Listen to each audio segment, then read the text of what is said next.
Hello everyone! In this video, we're going to go over the Book A, Unit 5 Vocabulary Words, numbers 1 through 20. Let's get started. Our first word is ache. Ache is a verb, and it means to have a dull pain that lasts for a long time. For example, Tom's legs ached after the long walk. You can have an ache anywhere on your body. You can have aches on your knee, you can have an ache on your head, we call it a headache, or maybe your teeth hurt, we call it a toothache, or when your back hurts, we call it a backache. All of those words are ache. Our next word is blush. Blush is a verb, and it's when you become red in the face because of shame or embarrassment. For example, I always blush when I have to speak in front of many people. You can see the picture here. The girl has a blush on her cheeks. Her cheeks turned a little bit red. Maybe she's shy, or maybe something happened that made her feel embarrassed. So her cheeks turned red. We can call that a blush. Our next word is chatter. Chatter is a verb, and it means to speak quickly and without saying anything important. For example, the children chattered about their favorite TV show. When people are chattering, they are talking together, but they're not really saying anything important, just talking about anything. Then we call that chatter.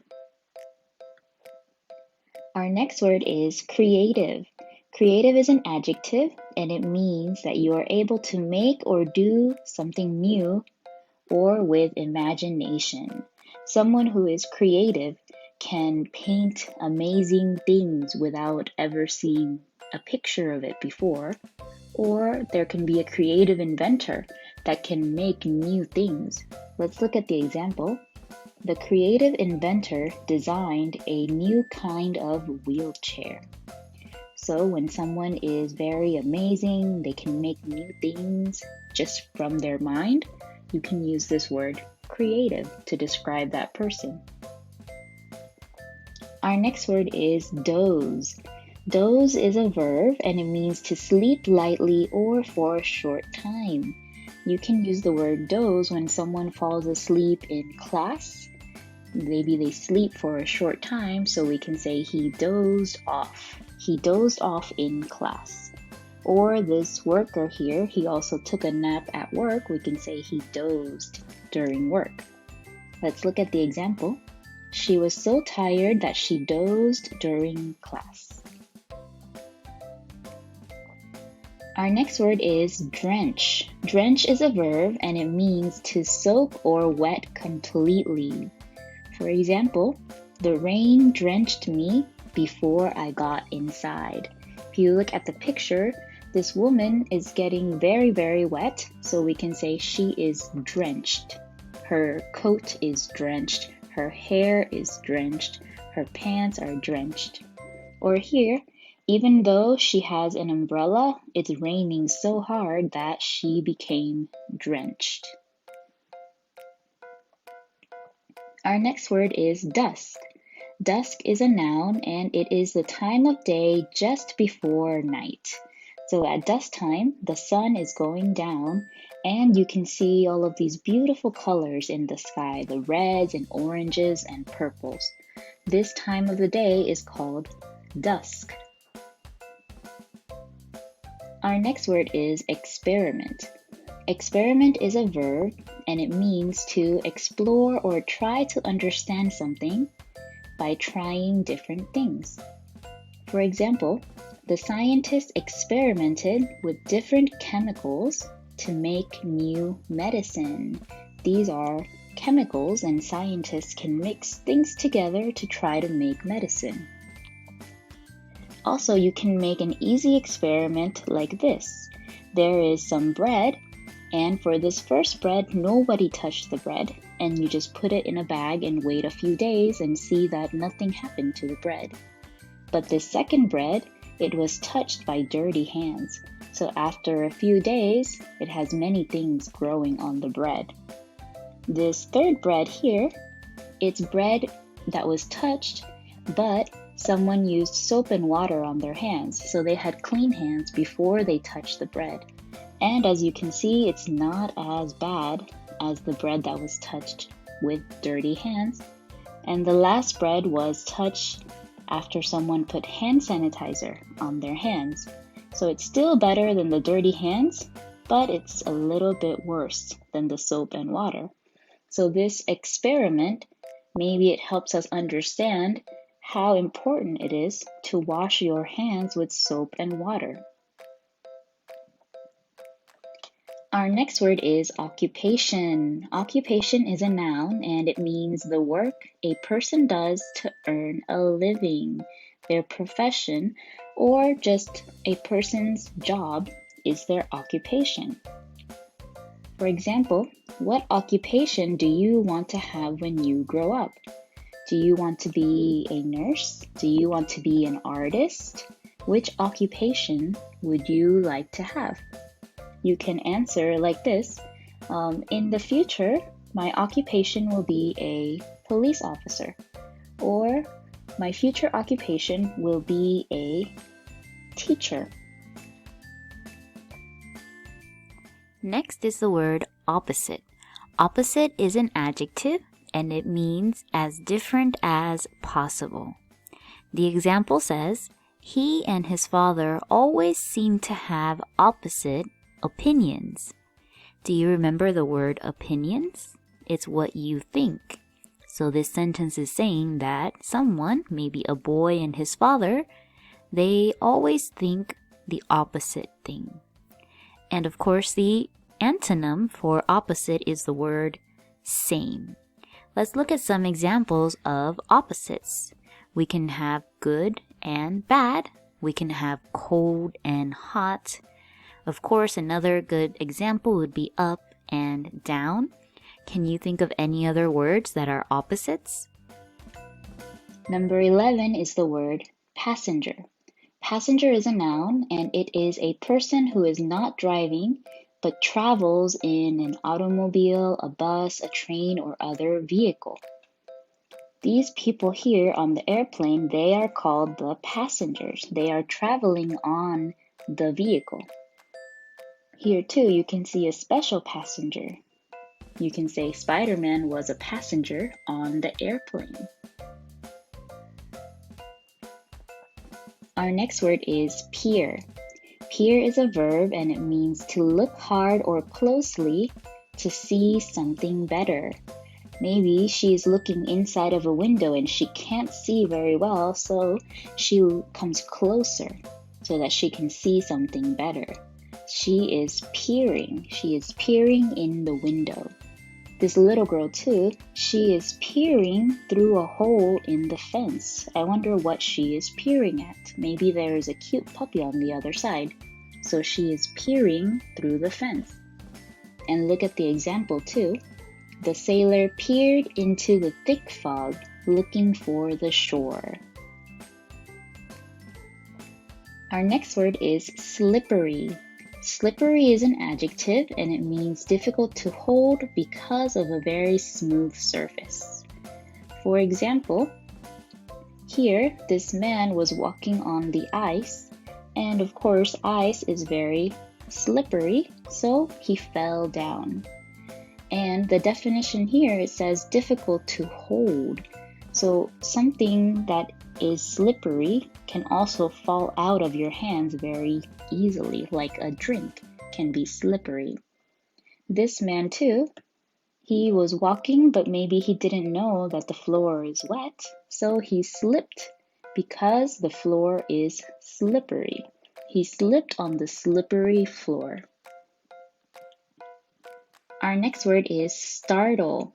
Startle is a verb and it means to become surprised or scared. For example, the cat startled me when she jumped up on my lap. So startled is basically when you feel scared because of something or you feel surprised. Usually we use startle more for surprise, anytime that you feel surprised, not really for scared. So I can say, the cat startled me, or my friend startled me. Or maybe you saw a scary movie and suddenly something jumped out during the movie, and you can say, that movie startled me. Our next word is stumble. Stumble is a verb and it means to trip or to lose one's balance in walking or running.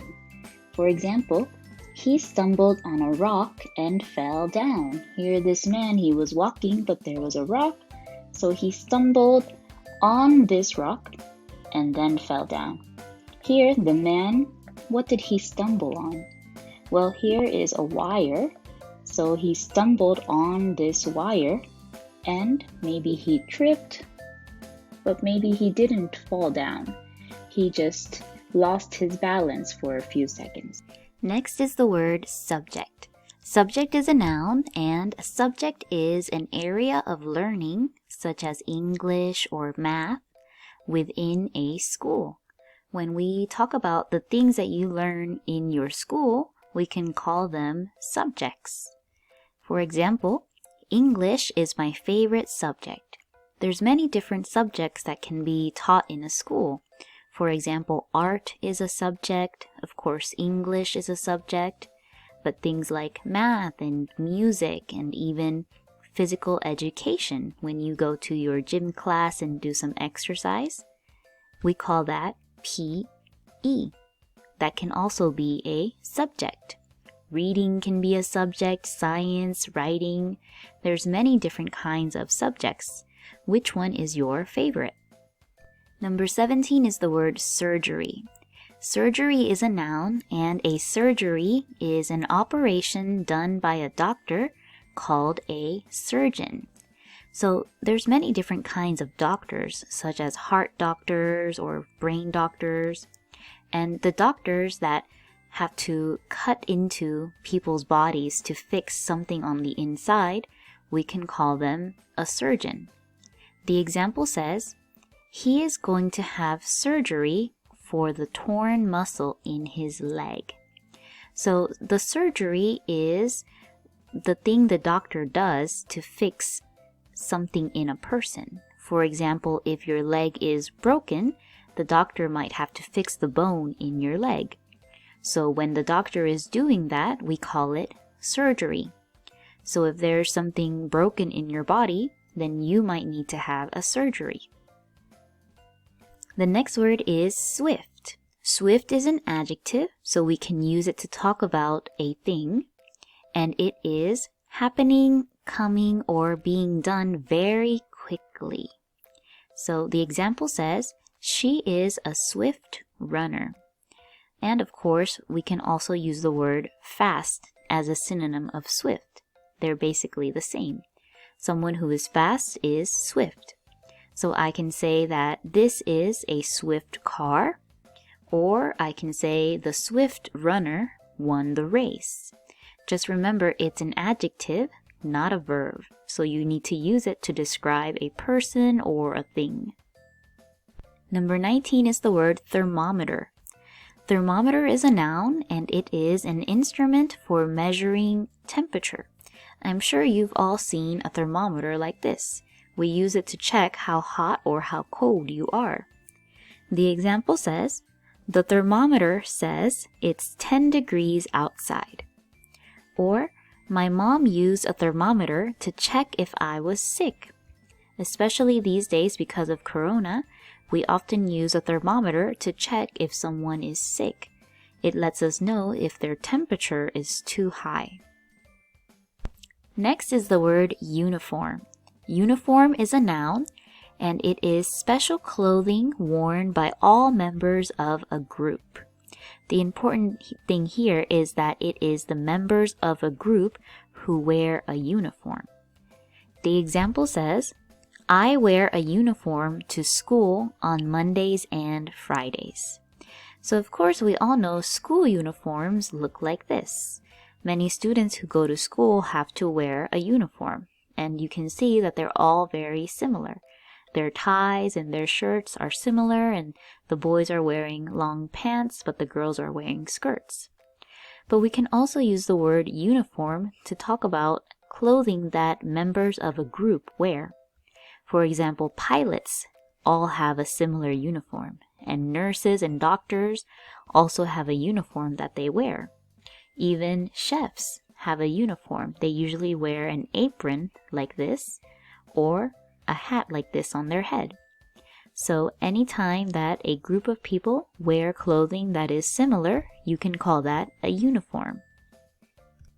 And that's all for this video. We went over the Book A, Unit 5 vocabulary words, numbers 1 through 20. Thank you for listening. Bye!